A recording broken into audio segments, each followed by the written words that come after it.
चलिए शुरू करते हैं क्या, छत्तीसगढ़ का इतिहास, हिस्ट्री ऑफ छत्तीसगढ़।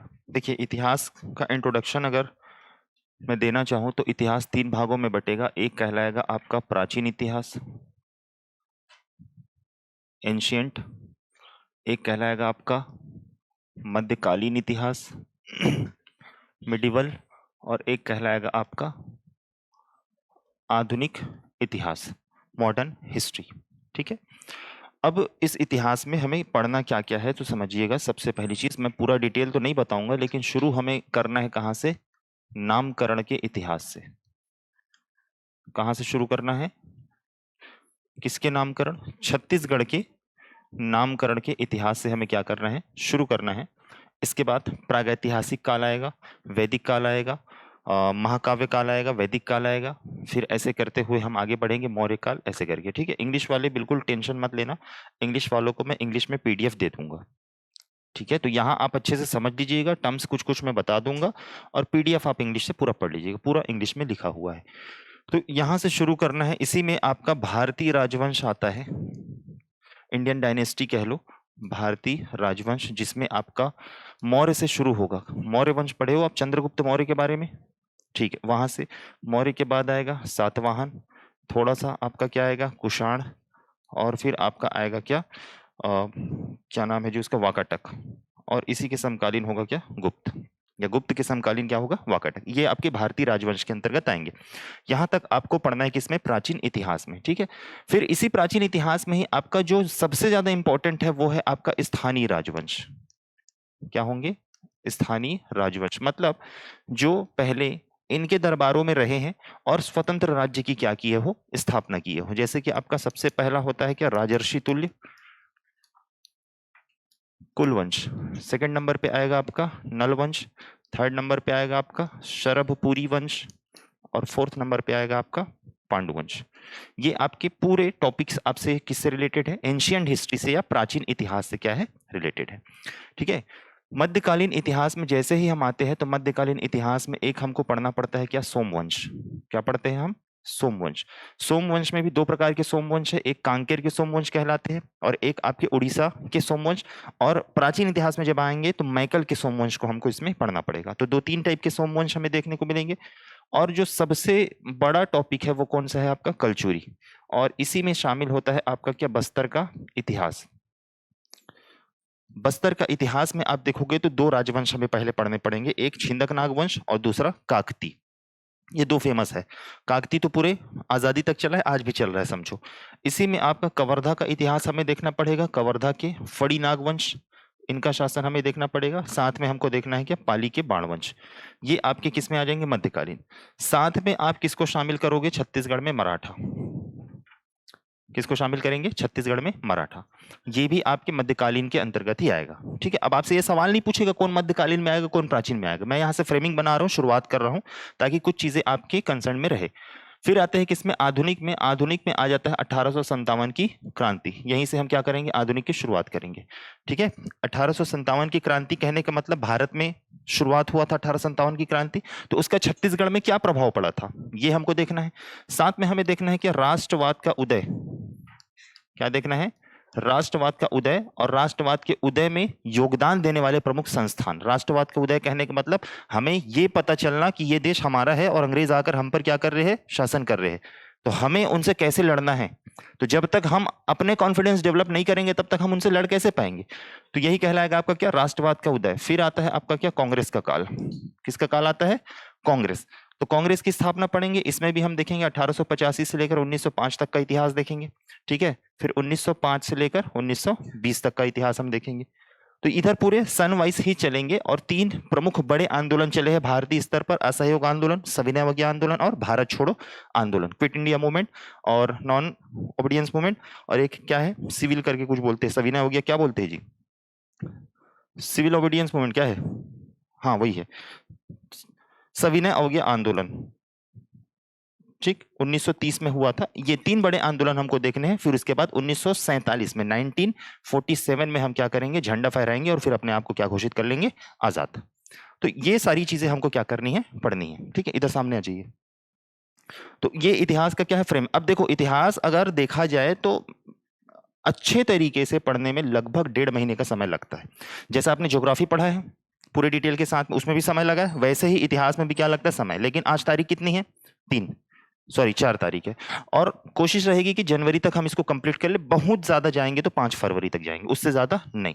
ठीक है, उसके बाद 5 से 10 फरवरी के बीच में आपका क्या हो जाएगा, प्रशासन कंप्लीट हो जाएगा, और इसी बीच में इकोनॉमिक सर्वे की कुछ वीडियोस मैं आपके लिए क्या कर दूंगा, यूट्यूब में डाल दूंगा। तो प्री के लिहाज से बहुत अच्छी तैयारी आपकी हो जाएगी। ठीक है, चले अब हमें सबसे पहला टॉपिक शुरू करना है, छत्तीसगढ़ के नामकरण का इतिहास।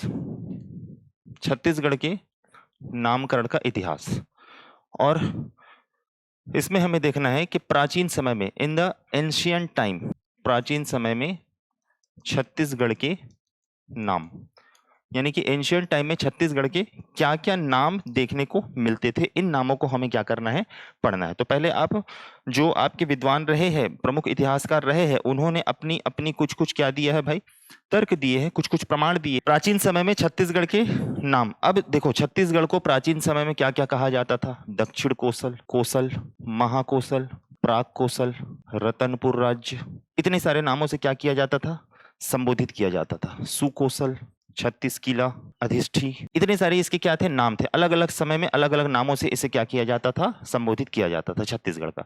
तो इसके पीछे की प्रमाणिक जानकारी पूछता है कि दक्षिण कोसल अगर कहा गया है तो कब कहा गया है, किसने कहा है दक्षिण कोसल, कौन सी किताब में इसकी जानकारी मिलती है। कोसल अगर कहा गया है तो कब कहा गया है, और किसमें इसकी जानकारी मिलती है कि कोसल छत्तीसगढ़ को कब कहा गया है। तो ये सारी चीजें आपको क्या करनी है, जाननी है। तो चलो एक एक करके ले लेते हैं। सबसे पहले हम बात करते हैं किसकी, दक्षिण कोसल की।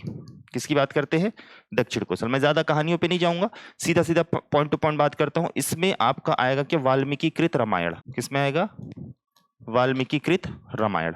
वाल्मीकि कृत रामायण में इस क्षेत्र के लिए दक्षिण कोसल शब्द का क्या किया गया है, प्रयोग किया गया है। ठीक है, रामायण काल में और डिटेल आएगा इसमें, फिलहाल के लिए आप ये जान लो।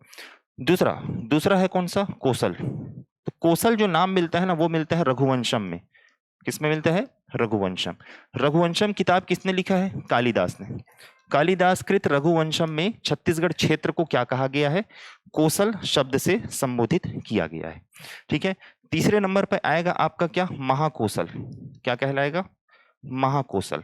अब ये जो महाकोसल शब्द है ना, ये कहा है किसने, कनिंघम में। किसने कहा है, कनिंघम। और कनिंघम की किताब का नाम क्या है, archaeological survey of India. Archaeological survey of India. Cunningham जब इस क्षेत्र के लिए आर्कियोलॉजिस्ट घोषित किए गए तो उन्होंने इस क्षेत्र का अध्ययन करने के बाद किताब लिखी जिसका नाम है क्या, आर्कियोलॉजिकल सर्वे ऑफ इंडिया। इसमें उन्होंने इस क्षेत्र को, छत्तीसगढ़ क्षेत्र को क्या कहा है, महाकोसल शब्द से संबोधित किया है। ठीक है, इसी के साथ में याद रखिएगा, जो त्रिपुरी के कलचुरी थे ना, जो छत्तीसगढ़ में आकर क्या किए थे, शासन किए थे। त्रिपुरी के कलचुरी, अब इसको त्रिपुरी ना लिखो, इसको क्या लिखोगे, सीधा सीधा कलचुरी लिखो। कलचुरियों का संपूर्ण साम्राज्य होल डायनेस्टी क्या कहलाता था, महाकोसल कहलाता था। मतलब कलचुरी जो है जहां जहां पे फैले हुए थे वो पूरा क्षेत्र क्या कहलाता था आपका, महाकोसल कहलाता था। कलचुरियों का संपूर्ण राज्य क्षेत्र क्या कहलाता था, महाकोसल। चौथे नंबर पे आएगा क्या, रतनपुर राज्य। चौथे नंबर पे क्या नाम आएगा, रतनपुर राज्य। रतनपुर राज्य के बारे में कहा जाता है कि ये मुगल काल में इस क्षेत्र को कहते थे, और मुगल काल में एक प्रमुख व्यक्ति थे जिसका नाम क्या था, अबुल फजल। आईने अकबरी शायद इन्होंने लिखा है। अबुल फजल ने अपनी किताब में इस क्षेत्र के लिए रतनपुर राज्य से क्या किया है, इसे संबोधित किया है। पांचवें नंबर पे आएगा अधिष्ठी। क्या आएगा, अधिष्ठी। इसको याद रखना, ये पूछा है अच्छे से ना, अधिष्ठी। अधिष्ठी के बारे में बताया किसने, टॉलेमी ने। किसने बताया है, टॉलमी। टॉलमी कहाँ का यात्री था पूछे तो, मिस्र का यात्री था। कौन से काल में आया था, सातवाहन काल में आया था। और सातवाहन काल में जब वो आया तो धमतरी गरियाबंद के आसपास क्षेत्र में कुछ पर्वत हुआ करते थे जिसे अधिष्ठान पर्वत कहा गया। उसी अधिष्ठान पर्वत को लेकर इसने इस क्षेत्र का नाम क्या कहा, अधिष्ठी कहा। तो अधिष्ठी से किसने संबोधित किया है पूछे तो क्या बताओगे, टॉलेमी ने इस क्षेत्र को अधिष्ठी नाम से क्या किया है, संबोधित किया है। ठीक है, इसी के अलावा एक नाम आता है चेदिसगढ़। क्या नाम आता है, चेदिसगढ़। महाजनपद काल में 16 महाजनपदों में पूरा भारत क्या था, विभक्त था। मतलब 16 राज्यों में, उसमें से एक महाजनपद था कौन सा, चेदी। चेदी महाजनपद के अंतर्गत ही छत्तीसगढ़ का वर्तमान क्षेत्र आता था, शामिल था उसमें। तो उस चेदी महाजनपद में होने के कारण हीरालाल काव्योपाध्याय ने इस क्षेत्र को चेदीसगढ़ की संज्ञा दी है। किसकी संज्ञा दी है? चेदीसगढ़। तो याद रखिएगा, ठाकुर हीरालाल कह लो या हीरालाल काव्योपाध्याय, इन्होंने इस क्षेत्र को क्या कहा है? चेदीसगढ़ कहा है। दक्षिण कोसल में एक और ऐड कर लेना, वराह मिहिर की वृहत संहिता, इनकी एक किताब है वराह मिहिर की वृहत संहिता, उसमें भी दक्षिण कोसल शब्द का क्या मिलता है? उल्लेख मिलता है। वराह मिहिर की वृहत संहिता में दक्षिण कोसल शब्द का क्या मिलता है? उल्लेख मिलता है। एक नाम मिलेगा आपको, क्या 7वें नंबर पे डालना, सुकोसल। क्या मिलेगा? सुकोसल। मधुलिका वाजपेयी, इन्होंने इस क्षेत्र को किस नाम से संबोधित किया है? सुकोसल नाम से संबोधित किया है। किसने? मधुलिका वाजपेयी ने। तो सारा फैक्ट है, चीजें याद होनी चाहिए, कंटेंट में दे रहा हूं, आपको पढ़ना है तो मतलब पढ़ना है, जो चीज आपके नोट्स में हो गया वो पढ़ ही लेना है, ठीक है। और पहले नोट्स पढ़ना है, उसके बाद फिर किताब पढ़नी है। किताब भी पढ़नी है, ऐसे नहीं है नहीं पढ़ना है, क्योंकि हर चीज क्लास में नहीं हो पाता। तो पहले आपको नोट्स पढ़ना है, जो टॉपिक यहाँ पर पढ़ाए जा रहे हैं उन टॉपिक्स को अच्छे तरीके से आपको क्या करना है? पढ़ना है। क्लियर है? ये तो हो गया छत्तीसगढ़ के प्राचीन समय में छत्तीसगढ़ के नाम। और लिखना चाहो तो लिख लो, 36 किले लिख लो। डॉक्टर शंकर शेष 8वें नंबर पे आएगा, क्या? डॉक्टर शंकर शेष, इन्होंने इस क्षेत्र को क्या कहा है? 36 किला कहकर क्या किया है? संबोधित किया है। ये डॉक्टर शंकर शेष कहा है। 36 किला जो है वो किस हिसाब से कहा है? छत्तीसगढ़ थे ना छत्तीसगढ़ में, इसलिए कहा है। तो अभी आते हैं उस पे। ये 8 नाम हो गए, लिख लिए सभी। अब देखिए, पुराने समय में तो ये सारे नामों से जाना जाता था, लेकिन आज के डेट में किस नाम से जाना जाता है? छत्तीसगढ़। और मेरे ख्याल से ये जो छत्तीसगढ़ नाम है इस नाम का कहीं ना कहीं तो उपयोग हुआ होगा। तो पहली चीज तो ये आएगी कि छत्तीसगढ़ शब्द का उपयोग कहां से हुआ है, छत्तीसगढ़ क्यों कहा गया है, पहली चीज ये। दूसरी चीज, छत्तीसगढ़ अगर कहा गया है तो कौन से साहित्यिक ग्रंथ में पहली बार कहा गया है? कुछ तो प्रमाण होगा ना, किसी किताब में पहली बार लिखा होगा। तो पहले हेडिंग डालो, छत्तीसगढ़ का छत्तीसगढ़ नामकरण के पीछे की कहानी। छत्तीसगढ़ का छत्तीसगढ़ नाम, सबसे पहला आता है नाम किसका? जेडी बेगलर का। किसका नाम आता है? JD Beglar. जेडी बेगलर ने कहा था कि एक राजा थे जरासंघ, महाभारत कालीन राजा थे मेरे ख्याल से, है ना। जरासंघ के काल में, जरासंघ मतलब बिहार वाला क्षेत्र है ना, वहां से 36 चर्मकार परिवार उस क्षेत्र से आकर इस क्षेत्र में आकर बसे। मतलब बिहार तरफ से आकर कहां आकर बसे? छत्तीसगढ़ वाले क्षेत्र में आकर बसे। और वो 36 परिवार 36 ठो घर बनाए, और यही 36 घर जो है आगे चलकर बोलने बोलने में क्या हो गया? छत्तीसगढ़ हो गया। तो पहला कहानी तो ये आता है, कौन बोलते हैं ये चीज? जेडी बेगलर बोलते हैं कि जरासंघ के काल में 36 चर्मकार छत्तीसगढ़ क्षेत्र में आकर बसे और क्या बनाए? 36 घर बनाए। और ये जो 36 घर है आगे चलकर क्या बना? बोलने बोलने में छत्तीसगढ़ बन गया। तो छत्तीसगढ़ के छत्तीसगढ़ नाम होने के पीछे की पहली कहानी किसने दी? जेडी बेगलर ने। नाम याद रखेंगे, ठीक। दूसरे नंबर पे आते हैं कौन? ठाकुर हीरालाल ही आते हैं। हीरालाल ने बताया कि ये जो क्षेत्र था चेदी महाजनपद के अंतर्गत आता था। किसके अंतर्गत? चेदी महाजनपद। महाजनपद काल में एक चेदी महाजनपद होता था जिसके अंतर्गत यह क्षेत्र आता था। और चेदी महाजनपद में आने के कारण इस क्षेत्र को क्या कहा गया? चेदीसगढ़ कहा गया। और यही चेदीसगढ़ आगे चलकर क्या बन गया? छत्तीसगढ़ बन गया। क्या बन गया? छत्तीसगढ़। इसके पीछे दूसरा तर्क ये देते हैं कि जो कलचुरी वंश था वो चेदी वंशी थे। कलचुरी जो राजवंश था वो क्या था? चेदी वंशी। और उनका इस क्षेत्र में शासन करने के कारण इस क्षेत्र को क्या कहा गया? छत्तीसगढ़ कहा गया। और यही आगे चलकर बोलचाल में क्या बन गया भाई? छत्तीसगढ़ बन गया। तीसरे नंबर पर जो कहानी प्रचलित है वो किसी विशेष विद्वान ने नहीं बल्कि बहुत सारे विद्वानों ने इस मत का समर्थन किया है। और ज्यादातर लोग इसी कहानी को मानते, इसी घटना को मानते हैं कि छत्तीसगढ़ नाम होने के पीछे यही कारण है। और वो था कलचुरी कालीन गढ़ व्यवस्था। जब हम कलचुरी पढ़ेंगे उसमें हम अच्छे से पढ़ेंगे कलचुरी कालीन गढ़ व्यवस्था। अब गढ़ व्यवस्था क्या था भाई? शिवनाथ नदी था, ठीक है।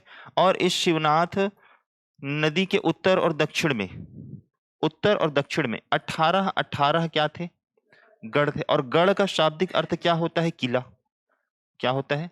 किला। और गढ़ एक प्रशासनिक इकाई भी होती थी।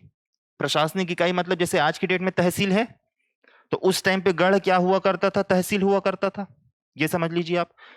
तो शिवनाथ नदी के उत्तर और शिवनाथ नदी के दक्षिण में 18 गढ़ यानी कि 18 प्रशासनिक इकाई, और उन 18 गढ़ों में 18 ठो क्या होना, किला होना। और शिवनाथ नदी के दक्षिण में 18 गढ़ यानी कि 18 प्रशासनिक इकाई, और उन 18 प्रशासनिक इकाइयों में 18 ठो क्या होना, किला होना। दोनों मिलाकर कितना हो गए, छत्तीसगढ़।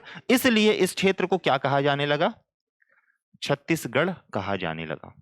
और यही सबसे प्रामाणिक स्रोत माना जाता है, प्रामाणिक मान्यताएं हैं। बहुत सारे विद्वानों ने इस मत को क्या किया है, समर्थन किया है कि छत्तीसगढ़ का जो छत्तीसगढ़ नाम पड़ा है वो इसी 36 किले के नाम से पड़ा है, 36 ठो गढ़ के नाम से पड़ा है, 36 ठो प्रशासनिक इकाई के नाम से पड़ा है। समझ में आया? तो पहले हमने पढ़ा क्या कि छत्तीसगढ़ को प्राचीन समय में किन किन नामों से जाना जाता था, जिसमें हमने देखा दक्षिण कोसल, कोसल, महाकोसल, अधिष्ठी, रतनपुर राज्य, सुकोसल, 36 किला, इन सभी नामों से जाना जाता था। फिर जो वर्तमान में नाम है छत्तीसगढ़, वो छत्तीसगढ़ शब्द का उदय कहां से हुआ, तो फिर ये 3 कहानी इसके अंतर्गत आ रही है। अब हमें यह देखना है कि छत्तीसगढ़ शब्द का सर्वप्रथम प्रयोग कहां से होता है साहित्य में। तो हेडिंग डालिए, छत्तीसगढ़ शब्द का साहित्य में प्रयोग। अब साहित्य में सर्वप्रथम प्रयोग जो होता है ना, वो 15वीं सदी में होता है, 15th सेंचुरी, और 15वीं सदी के उत्तरार्ध में होता है। उत्तरार्ध कहने का मतलब है 15वीं सदी के लास्ट में होता है। 15वीं सदी मतलब समझ रहे हो, 1400 ईस्वी से लेकर 1500 ईस्वी के बीच में। इस दौरान एग्जैक्ट डेट नहीं आता, अलग अलग किताबों में अलग अलग मिलता है, किसी में 1496, किसी में 1497, किसी में 1494, किसी में 1487, इतने सारे प्रमाण मिलते हैं। इस दौरान छत्तीसगढ़ शब्द का सबसे पहला प्रयोग किया गया, और वो किया गया किसके द्वारा, खैरागढ़ राज्य के राजा, क्या नाम था, लक्ष्मी निधि। खैरागढ़ राज्य के राजा लक्ष्मी निधि के दरबारी कवि थे, चारण कवि कह लो या दरबारी कवि। नाम क्या है जी, दलपत राम राव, या किसी किताब में दलराम राव। ये नाम आता है सर्वप्रथम छत्तीसगढ़ शब्द का, और ये कई बार पूछा हुआ है एग्जाम में। तो जो बच्चे पहली बार पढ़ रहे हैं ना, वो इसको एकदम अच्छे से याद कर लेंगे। छत्तीसगढ़ का शब्द का सर्वप्रथम साहित्यिक प्रयोग, साहित्यिक प्रयोग कहने का मतलब कोई साहित्यिक किताब या कोई ग्रंथ जिसमें छत्तीसगढ़ शब्द का प्रयोग किया गया है, तो वो किसमें किया गया है, आपके लक्ष्मी निधि दरबारी कवि दलपत राम राव के द्वारा किया गया है, जिन्होंने लक्ष्मी निधि के लिए कुछ लिखा था, उनकी शान में कुछ लिखा था, जिसके वजह से उसमें शब्द का प्रयोग किया, सुनो सुनो लक्ष्मी निधि राव ऐसे करके, हाँ वैसी टाइप का है। तो उसमें छत्तीसगढ़ शब्द का, तो वो है तो लक्ष्मी निधि के लिए प्रयोग किया ना उन्होंने, लिखा तो उन्हीं के लिए था ना, तो वहां पे छत्तीसगढ़ शब्द का सर्वप्रथम क्या मिलता है, प्रयोग होता है। दूसरा देखोगे तो आपका कवि गोपाल मिश्र का नाम आता है। किसका नाम आता है, कवि गोपाल मिश्र। कवि गोपाल मिश्र जो है वो कलचुरी कालीन क्या माने जाते हैं, कवि माने जाते हैं, और राजा राज सिंह के क्या थे, दरबारी थे। कलचुरी राजा राज सिंह के क्या थे, दरबारी थे, और इन्होंने एक ग्रंथ लिखे। अच्छा, उनके दरबार में कब से कब तक थे, 1689 से 1712 तक। इनकी ग्रंथ है, क्या नाम है जी, खूब तमाशा। ठीक है, खूब तमाशा ग्रंथ में इन्होंने छत्तीसगढ़ शब्द का क्या किया है, प्रयोग किया है। नेक्स्ट, तीसरे नंबर पे जो नाम आता है वो किसका आता है, बाबू रेवाराम का। किसका नाम आता है, बाबू रेवाराम। रतनपुर का इतिहास एवं तवारीखे हैहवंशी लिखने वाले बाबू रेवाराम ने अपने ग्रंथ विक्रम विलास इस क्षेत्र को छत्तीसगढ़ शब्द से क्या किया है, संबोधित किया है। बाबू रेवाराम ने अपनी ग्रंथ विक्रम विलास में इस क्षेत्र को छत्तीसगढ़ शब्द में संबोधित, छत्तीसगढ़ शब्द से संबोधित किया है। चौथा लिखना, 1795 में क्या, बिलासपुर गजेटियर, किसके द्वारा, कैप्टन ब्लंट या मिस्टर ब्लंट, इनके द्वारा, और उसमें इस क्षेत्र को क्या कहा गया है, छत्तीसगढ़ से संबोधित किया गया है। कब की बात है, 1795 में, बिलासपुर गजेटियर। चलिए आगे चलते हैं। ये आपका हो गया नामकरण का इतिहास। इसी में एक पॉइंट थोड़ा सा और मैं ऐड कर देता हूं, दक्षिण कोसल की सीमा, कि कौन से क्षेत्र को या कहां से कहां तक के क्षेत्र को दक्षिण कोसल कहा जाता था, बॉर्डर ऑफ दक्षिण कोसल। ठीक है, तो दक्षिण कोसल की जो सीमा है वो कनिंघम बताते हैं, कनिंघम के अनुसार कहा गया है कि उत्तर में नर्मदा नदी से, दक्षिण में कांकेर के निकट महानदी उद्गम तक।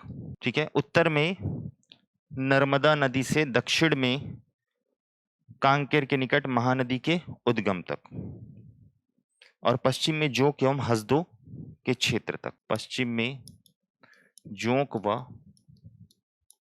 हसदो के क्षेत्र तक। यहां तक आपका क्या है, दक्षिण कोसल का सीमा बताया है किसने, कनिंघम ने। दूसरा, हीरालाल के अनुसार, दूसरे व्यक्ति कौन है, ठाकुर हीरालाल, इन्होंने पश्चिम में बरार से पूर्व में संबलपुर तक कहा है। पश्चिम में बरार से पूर्व में संबलपुर तक का क्षेत्र को क्या कहा है, दक्षिण कोसल कहा है। पश्चिम में जोंक व हसदो के क्षेत्र तक।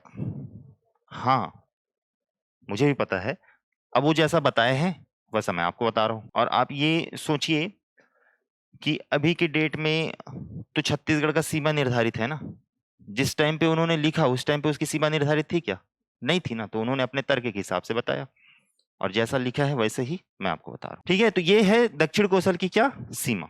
बस इतना ही है नामकरण के इतिहास में, जिसको आपको क्या करना है, अच्छे से पढ़ना है भाई, जिसमें आपको सवाल जो बनते हैं यहाँ से बनते हैं, इस पूरे टॉपिक से, इस पूरे पेज से सवाल बनेंगे। दूसरा जो सबसे इंपॉर्टेंट सवाल बनेगा वो यहाँ से बनेगा, छत्तीसगढ़ शब्द का साहित्य में प्रयोग, और उसमें भी सबसे इंपॉर्टेंट है ये पहला वाला। जो बच्चे पहली बार पढ़ रहे हैं वो अच्छे से याद रखेंगे, ये पहला वाला है जो यहाँ से क्या बनते हैं, सवाल बनते हैं। चले अब आते हैं हम किस में, इतिहास में आते हैं। ठीक है, अब किस में आते हैं भाई, इतिहास, हिस्ट्री में आते हैं। और हिस्ट्री में जैसे ही हम आते हैं तो सबसे पहला आपका क्या होता है भाई, इतिहास किसे कहते हैं, तो आपके शब्दों में बता दीजिए इतिहास किसे कहते हैं। ये तो हालांकि मेरे को बताना नहीं चाहिए, किसे कहते हैं इतिहास बताओ। अतीत की घटनाओं का वर्तमान में अध्ययन क्या कहलाता है, इतिहास। अब अतीत की घटनाओं का वर्तमान में अध्ययन क्यों किया जाता है, हम भी तो अतीत हो जाएंगे ना, तो हम पर भी क्या किया जाएगा, अध्ययन किया जाएगा। आज से 100 सालों बाद पता चलेगा कि बिलासपुर में पीएससी का क्या था, बहुत बड़ा हब था। ठीक है, फिर उसके बाद नौकरी तो रहेगी नहीं, तो कहां से पीएससी चलेगा, प्राइवेटाइजेशन हो जाएगा सारी चीजों का, तो प्राइवेट नौकरी रहेंगी, बिजनेस रहेंगे। तो ये भी तो पढ़ा जाएगा ना 100 सालों बाद। जैसे आज की डेट में 1950 के समय भारत की स्थिति पढ़ते हैं, तो वो भी क्या हो जाता है, इतिहास। तो सबसे पहली चीज, आप क्या बनने जा रहे हो, आप अभी एस्पिरेंट हो, आप अधिकारी बनने जा रहे हो, तो आपका सेल्फ डिसीजन होगा वहां पर, तो आपने क्या सीखा इतिहास से, बस रटा है सर और कुछ नहीं किया है, ऐसा नहीं होना चाहिए। इतिहास आपको इसलिए पढ़ाया जाता है क्योंकि आप उन सिविलाइजेशंस का, उन सभ्यताओं का क्या करो, अध्ययन करो, और ये सोचो कि ये क्यों यहां से क्या हुआ, हटा, क्यों समाप्त होकर दूसरा सिविलाइजेशन आया, कैसे धर्म का क्या हुआ, विभाजन हुआ, कैसे जाति व्यवस्था का क्या हुआ, विभाजन। तो ये हर चीज आपके सोचने के लिए आपके सिलेबस में दिया गया है, लेकिन हम क्या करते हैं, रटते हैं, और उसके बिना निकले कभी नहीं एग्जाम। चले, सबसे पहली चीज इतिहास। इतिहास को अगर हम देखें तो ये 3 भागों में बटा होता है। एक होता है आपका प्राग इतिहास, प्राग ऐतिहासिक काल, इसको बोलते हैं प्री हिस्टोरिक पीरियड। दूसरा होता है आपका क्या, आद्य ऐतिहासिक काल, पोस्ट हिस्टोरिक पीरियड। और तीसरा होता है आपका क्या, ऐतिहासिक काल, हिस्टोरिक पीरियड। ठीक है, अगर हम प्रागैतिहासिक काल की हम बात करें तो ये लगभग 5 लाख ईसा पूर्व, जिसे इंग्लिश में कहते हैं क्या, बीसी, से कब तक आएगा, 2500 ईसा पूर्व यानी कि बीसी तक। कुछ बच्चे सोच रहे होंगे कि सर पीछे क्यों आ रहे हैं, 5 लाख से आगे जाना चाहिए, 6 लाख आना चाहिए, 7 लाख जाना चाहिए। तो थोड़ा सा कॉन्सेप्ट समझ लो, यहां से इस तरफ और यहां से इस तरफ, ये कहलाएगा आपका क्या, BC, before the birth of Christ. ये कहलाएगा आपका एडी। आजकल बीसीई का क्या होता है, चलन होता है, एडीई बीसीई। ठीक है, after the death of Christ. यहाँ पे समझिएगा जिस टाइम पे जीसस क्राइस्ट हुआ करते थे, ये पुराना कॉन्सेप्ट मैं बता रहा हूँ, नया कॉन्सेप्ट में मेरे को एग्जैक्ट क्लियर नहीं है, पुराना कॉन्सेप्ट के हिसाब से, और ये सही भी है ना। इसमें आप देखोगे जिस टाइम पे जीसस क्राइस्ट इस दुनिया में थे, उनका जो काल था, जो समय था, उससे पहले का समय क्या कहलाएगा आपका, बीसी। तो यहां से हम किधर जाएंगे, इधर जाएंगे ना, और इनके डेथ के बाद, एक्सपायर होने के बाद हम आगे बढ़ते जा रहे हैं। तो अभी जो चल रहा है वो क्या कहलाया, एडी। एडी मतलब हिंदी में बोलते हैं ईस्वी, और बीसी मतलब हिंदी में बोलते हैं क्या, ईसा पूर्व। क्या बोलते हैं, ईसा पूर्व।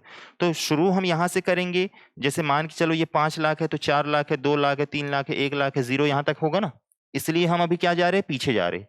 और फिर इसके बाद से फिर 1 2 3 4 5 करके हम क्या करेंगे, 2025-26 तक आएंगे। समझ में आया। तो बीसी मतलब क्या होगा, पुराना, बहुत पुराना। उसके बाद एडी मतलब क्या होगा, आगे बढ़ने वाला। तो यहाँ पे कंफ्यूज आप मत होइएगा। तो अभी जितना भी चलेगा आपका बीसी ही चलेगा, एडी नहीं चलेगा। ठीक है। तो प्रागैतिहासिक काल का जो टाइम पीरियड है वो कब से कब तक माना जाएगा, 5 लाख बीसी से। अब ये 5 नहीं है, 10 भी हो सकता है, अलग अलग वेरिएशंस मिलते हैं, एक मोटे तौर पर इसी को लेके चलते। 2500 ईसा पूर्व तक क्या माना जाएगा, प्रागैतिहासिक काल। अब देखिए प्रागैतिहासिक काल होता क्या है, तो ऐसा काल जिसके बारे में कोई भी लिखित साक्ष्य अवेलेबल ना हो, किसी भी तरह का रिटन एविडेंस हमारे पास अवेलेबल ना हो, लिखित साक्ष्य ना हो, केवल पुरातात्विक साक्ष्य हो। क्या हो, पुरातात्विक साक्ष्य। पुरातात्विक साक्ष्य कहने का मतलब क्या होगा, खुदाई से जो भी अवशेष हमें प्राप्त हुए हैं या चित्रकारी हमें प्राप्त हुई है, तो उससे हम क्या उस समय के बारे में क्या लगा सकते हैं, जानकारी लगा सकते हैं। तो वो आपका क्या कहलाएगा, प्रागैतिहासिक काल। तो लिख लीजिए, लिखित साक्ष्य, रिटन एविडेंस नहीं होगा, केवल क्या होगा, पुरातात्विक साक्ष्य अवेलेबल होगा। ऐसे काल को क्या कहा जाता है, प्रागैतिहासिक काल। जिसके बारे में कोई भी लिखित साक्ष्य उपलब्ध ना हो, केवल पुरातात्विक साक्ष्य हो, वही क्या कहलाएगा, आपका प्रागैतिहासिक काल कहलाएगा। ठीक। नेक्स्ट है आपका क्या, आद्य ऐतिहासिक काल। आद्य ऐतिहासिक काल कहने का मतलब है, अच्छा पहले तो टाइम पीरियड देख लो इसका, कब से कब तक आएगा भाई, 2500 बीसी से लेकर 1750 बीसी तक। कई लोग 1500 भी ले लेते। तो 2500 बीसी से 1750 बीसी तक, या 1500 बीसी तक भी कर सकते हो आप इसको। कब तक कर सकते हो, 1500, कोई दिक्कत नहीं। अब इसमें क्या होगा भाई, कि लिखित साक्ष्य तो है, लिखित साक्ष्य तो है, किंतु पढ़ा नहीं जा सकता। जैसे कि सिंधु घाटी सभ्यता, इंडस वैली सिविलाइजेशन, वहां से हमें लिखित साक्ष्य तो मिले हैं, रिटन एविडेंस तो मिले हैं, लेकिन अब तक हमने उसको पढ़ नहीं पाए, डिकोड नहीं कर पाया है। तो ये कहलाएगा आपका क्या, आद्य ऐतिहासिक काल। और इसमें भी आपको क्या मिलेंगे भाई, पुरातात्विक साक्ष्य क्या होंगे, अवेलेबल है। और केवल इन्हीं पुरातात्विक साक्ष्य के आधार पर ही आज हमने इंडस वैली सिविलाइजेशन यानी कि सिंधु घाटी सभ्यता के बारे में अधिक से अधिक जानकारियां क्या कर लिया है, प्राप्त कर लिया है। कि जैसे क्या होता था, लोथल में क्या मिला है भाई, तो गोदीबाड़ा मिला है, ठीक है, चावल के अवशेष मिले हैं, बड़े बड़े विशाल अन्नागार मिले, स्नानागार। तो कहां से सब हम जानकारी प्राप्त कर पा रहे हैं, तो पुरातात्विक साक्ष्य से। वहां के लोग क्या होते थे, व्यापारिक समाज होते थे। तो ये सारी चीजें जो हम जानकारी जुटाए हैं वो कहां से, पुरातात्विक साक्ष्य से हमने क्या किया, जुटाया है। नेक्स्ट आ जाओ किसमें, ऐतिहासिक काल। ऐतिहासिक काल जो होगा वो 1500 बीसी से कब तक होगा, अब तक होगा। 1500 बीसी से लेकर अब तक क्या कहलाएगा आपका ऐतिहासिक काल, हिस्टोरिक पीरियड। कहने का मतलब ये है कि लिखित साक्ष्य भी है, पढ़ा भी जा सकता है या पढ़ा भी गया है, और पुरातात्विक साक्ष्य भी है, पुरातात्विक साक्ष्य भी है। जैसे सपोज आप वेदों के बारे में जानते हैं, ऋग्वेद है ना, तो ऋग्वेद से हमें ऋग्वेदिक काल की जानकारी मिलती है, समाज की जानकारी मिलती है, तो वो पढ़ ली है हमने। दूसरा कि पुरातात्विक साक्ष्य, अब हमें चित्रित धूसर मृदभांड, लाल में काला मृदभांड, मृदभांड मतलब मिट्टी के बर्तन, ये सारी चीजें प्राप्त होती, तो उससे भी हमें उस काल के बारे में क्या मिलती है, जानकारी मिलती है। तो ये है आपका क्या, ऐतिहासिक काल, जिसके लिए लिखित साक्ष्य भी अवेलेबल है, पढ़ा भी गया है, पढ़ा भी जा सकता है, और पुरातात्विक साक्ष्य भी क्या है यहाँ पे अवेलेबल। अब देखिए, इतने दिनों से आप ज्योग्राफी पढ़ रहे थे, इतने दिनों से आप क्या पढ़ रहे थे, कल्चर पढ़ रहे थे, काफी मजा आ रहा था। अभी जब तक इतिहास आप पढ़ोगे, वो भी कब तक, प्राचीन इतिहास तक, कुछ मजा नहीं आएगा, ना मैं मजा दिला सकता हूं आप लोग को। तो कृपया करके अपने अंदर की भावनाओं को ऐसा रखिएगा कि हाँ पढ़ना है। इसीलिए मैंने इतिहास से कभी मैं क्लास शुरू नहीं करता हूं, क्योंकि बच्चे भाग जाते हैं फिर। अब आप लोग क्या हो, मजबूरी हो गई है रुकना, अभी नहीं पढ़ेंगे तो कब पढ़ेंगे। तो इसलिए इतिहास को सबसे लास्ट में मैं क्या कर रहा हूं, पढ़ा रहा हूं। ठीक है, चले हेडिंग डालिए, छत्तीसगढ़ के प्रमुख उत्खनन। सर्वप्रथम उत्खनन कहां हुआ, सिरपुर। 1953 से लेकर 1956 तक किसके नेतृत्व में हुआ था? एमजी दीक्षित के नेतृत्व में हुआ था। एमजी दीक्षित मतलब मोरेश्वर गंगाधर दीक्षित। इनके नेतृत्व में सबसे पहले क्या हुआ है? सिरपुर का उत्खनन हुआ है। दूसरा, सिरपुर के उत्खनन के लिए या सिरपुर क्षेत्र के जो आपका पुरातात्विक जो उसका महत्व है उसको प्रकाश में लाने का श्रेय जाता है किसको? कनिंघम को और किसको? जेडी बेगलर को। ये सवाल अभी तक पूछा नहीं है, हो सकता है पूछ लीजिए, पूछ ले आगे एग्जाम में, तो याद रखना इसके पुरातात्विक महत्व को प्रकाश में लाने का श्रेय या प्रारंभिक श्रेय कह लो, वो किसको मिलेगा? कनिंघम, अलेक्जेंडर कनिंघम और जेडी बेगलर। इन्होंने सर्वप्रथम प्रयास किया था 1871-72 में।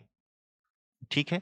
फिर आजादी के बाद पुरातत्व विभाग के द्वारा सर्वप्रथम 1953 से 56 के बीच में मोरेश्वर गंगाधर दीक्षित के नेतृत्व में क्या किया गया? उत्खनन प्रारंभ कराया गया और यह सर्वप्रथम उत्खनन माना जाता है। इसी बीच सिरपुर का दूसरा उत्खनन होता है, द्वितीय उत्खनन, और ये जो दूसरा उत्खनन है वो होता है आपका जगपति जोशी और अरुण कुमार के नेतृत्व में 1999 से 2004 इस दौरान होता है। और तीसरा उत्खनन होता है अरुण कुमार शर्मा के नेतृत्व में। तृतीय उत्खनन अरुण कुमार शर्मा, ऊपर वाले भी शर्मा ही है, इनके नेतृत्व में होता है 2009, 10, 11। पहला हो गया भाई सिरपुर उत्खनन। इसके बाद दूसरा लिखो, धनोरा। सिरपुर कहाँ है पूछे तो क्या बताओगे?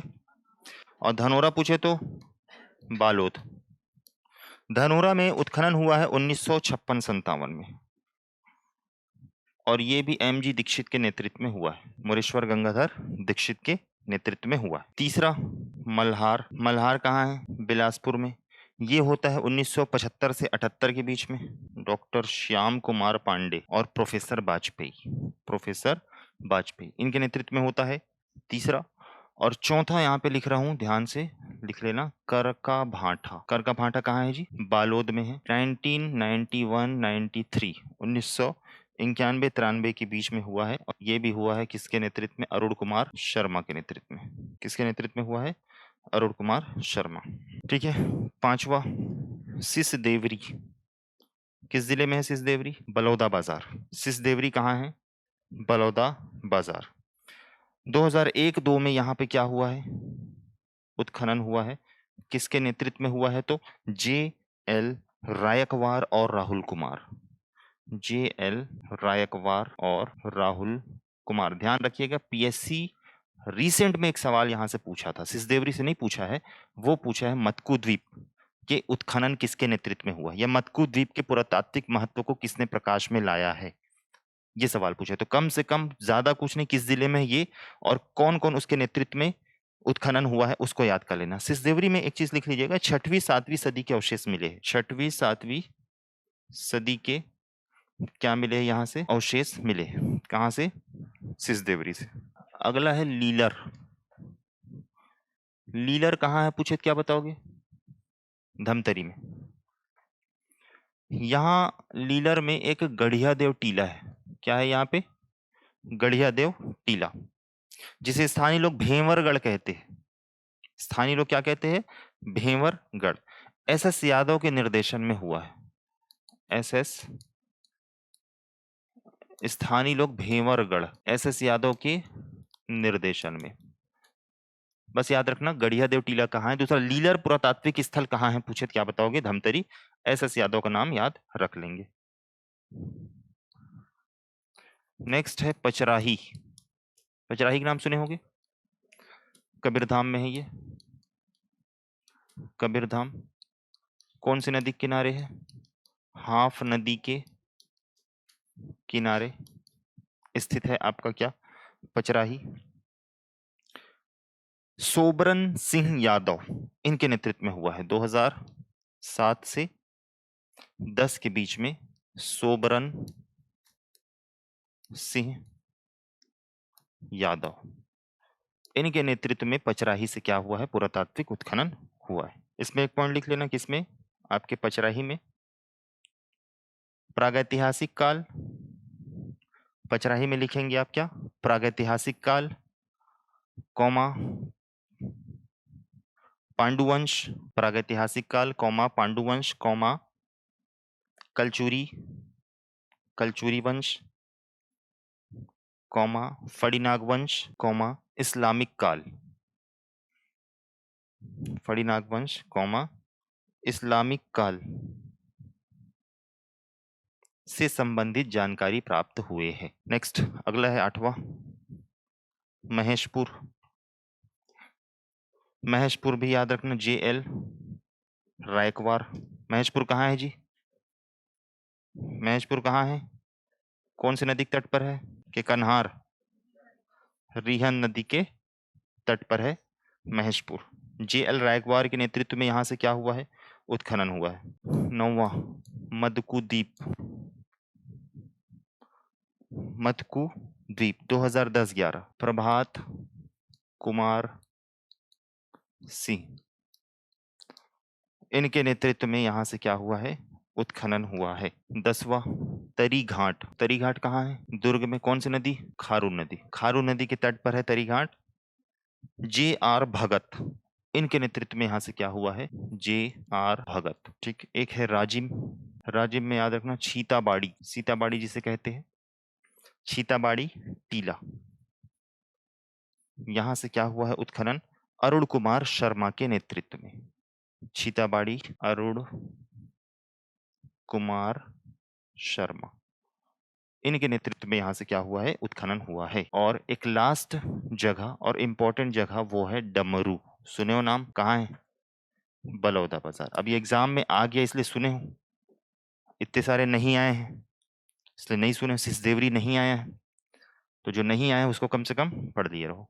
डमरू कहाँ है, बलौदा बाजार में है।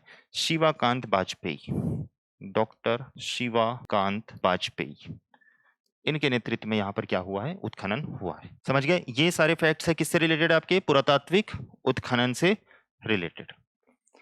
अब आते हैं किस पे, इतिहास पे। पीछे हमने क्या पढ़ा, इतिहास का विभाजन किया।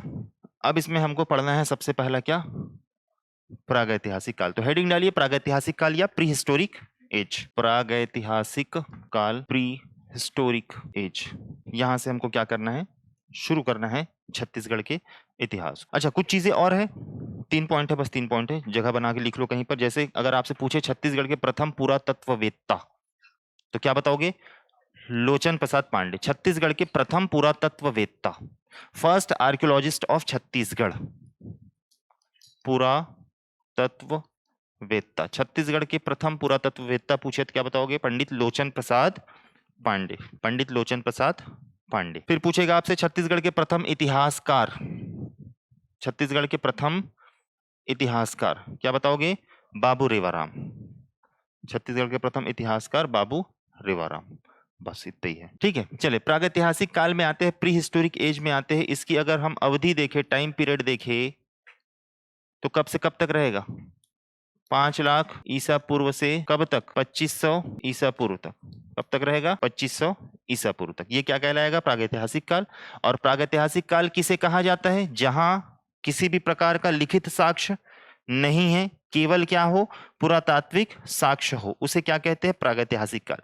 इसी प्रागैतिहासिक काल के अंतर्गत एक काल आता है जिसे क्या कहते हैं, पाषाण काल। क्या कहते हैं, पाषाण काल, जिसे हम किस नाम से जानते हैं, स्टोन एज। क्या कहते हैं, स्टोन एज। तो हमको प्रागैतिहासिक काल तो पढ़ना है, तो प्रागैतिहासिक काल कह लो या पाषाण काल कह लो, थोड़ा सा डिफरेंस है। प्रागैतिहासिक के अंतर्गत ही क्या आएगा, आपका पाषाण काल आएगा। तो हमें मेनली क्या पढ़ना है, पाषाण काल, जो किसके अंतर्गत आएगा, आपके प्रागैतिहासिक काल के अंतर्गत। तो सवाल कभी देगा कि प्रागैतिहासिक स्थल या पाषाण स्थल, दोनों सेम ही है, सवाल इसी तरीके से देगा। अब पाषाण काल कहने का मतलब यह है कि मानव जीवन जब शुरू हुआ था, अफ्रीका की धरती से मानव समूह निकलकर जब निकले पूर्व की ओर, एशिया की ओर जब आए, तो शुरुआती तौर पर इनका प्रारंभिक जीवन जो था वो किस पर केंद्रित था, पत्थरों पर केंद्रित था। हर चीज के लिए किसका उपयोग करते थे? पत्थर का। शिकार करना है तो पत्थर से क्या बनाते थे? औजार। आग जलाना है तो पत्थर से क्या जलाते थे? आग। अगर मान के चलो कहीं पर इनको रहना है तो बड़े बड़े गुफाओं में, कंदराओं में क्या करते थे? रहते थे ये, मतलब अपने शरीर को छुपाते थे। तो हर चीज मानव जरूरत के लिए किस पर बेस्ड था, किस पर आधारित था? पत्थरों पर। इसलिए इस काल को क्या कहा गया? पाषाण काल। समझ गए? अब पाषाण काल जो है वो अपने विकास के आधार पर भी कितने भागों में बढ़ गया है? 4 भागों में। तो छत्तीसगढ़ में 4 भाग में पढ़ोगे, भारत के इतिहास में 3 भाग में पढ़ोगे आप। तो छत्तीसगढ़ में पाषाण काल को 4 भागों में बांटा गया है। ठीक है, तो पाषाण काल को मैं लिखा नहीं रहा हूं, क्यों कहा जाता है बस याद रख लेना, पत्थरों के उपयोग के कारण इस काल को क्या कहते हैं? पाषाण काल। अब इसमें लिखना विकास के आधार पर, विकास के आधार पर पाषाण काल को 4 भागों में बांटा गया। अब ये पाषाण काल कह लो या प्रागैतिहासिक काल कह लो। ठीक है, अब ये 4 भाग कौन कौन से हैं? सबसे पहला है आपका क्या? पूरा पाषाण काल। क्या कहेंगे इंग्लिश में इसको? Paleolithic age. पूरा पाषाण काल या पूर्व पाषाण काल। पूरा पाषाण काल या पूर्व पाषाण काल, ये कहेंगे। दूसरे नंबर पर आएगा आपका क्या? मध्य पाषाण काल। इसको क्या कहेंगे? Middle stone age. तीसरे नंबर पर आएगा आपका क्या? उत्तर पाषाण काल। ये केवल आपको कहाँ मिलेगा? छत्तीसगढ़ में, लेट स्टोन एज। और चौथा आपका आएगा क्या? नव पाषाण काल, नियोलिथिक एज। सबसे ज्यादा इंपॉर्टेंट यही है, नव पाषाण काल। ज्यादातर सवाल यहीं से पूछता है। अब इसका मतलब ये नहीं बाकी से नहीं, बाकी से भी पूछा है लेकिन ज्यादा चांस इसमें से होते हैं। ये आपके क्या है? Neolithic age. समझ में आया? ठीक है, अब देखिए आप पूरे प्रागैतिहासिक काल को कितने से कितने तक बांटे हो? 5 लाख से 2500। अब ये 5 लाख से 2500 ईसा पूर्व तक आपको इन चारों को क्या करना है? कैटेगराइज करना है। कैसे होगा समझना। जो पूरा पाषाण होगा वो कब से कब तक होगा? 5 लाख बीसी से लेकर कब तक? 10,000 बीसी तक, यानी कि 10,000 ईसा पूर्व तक। ये जो समय होगा वो क्या कहलाएगा? आपका पूरा पाषाण काल का समय होगा। किसका समय होगा? पूरा पाषाण काल। अब भारत के इतिहास में जब आप पढ़ोगे तो पूरा पाषाण काल को भी 3 कैटेगरी में बांटा गया है। ठीक है, तो वो इंडिया में देख लीजिएगा उसको एक बार, लेकिन छत्तीसगढ़ में नहीं बांटा गया। बस इतना ही है, पूरा पाषाण काल 5 लाख से 10,000। मध्य पाषाण काल अगर आपसे पूछे तो बताना 10,000 बीसी से 7,000 बीसी तक। कब से कब तक? 10,000 ईसा पूर्व से 7,000 ईसा। कम हो रहा है ना, और कम होते होते कहां तक आएंगे हम? 0 तक। फिर उसके बाद क्या शुरू होगा? ईसवी। उत्तर पाषाण काल से रिलेटेड अगर पूछे तो सेम 10,000 से 7,000, सेम एज। और नव पाषाण काल अगर आपसे पूछे तो क्या बताओगे? 7,000 से 2500 बीसी तक।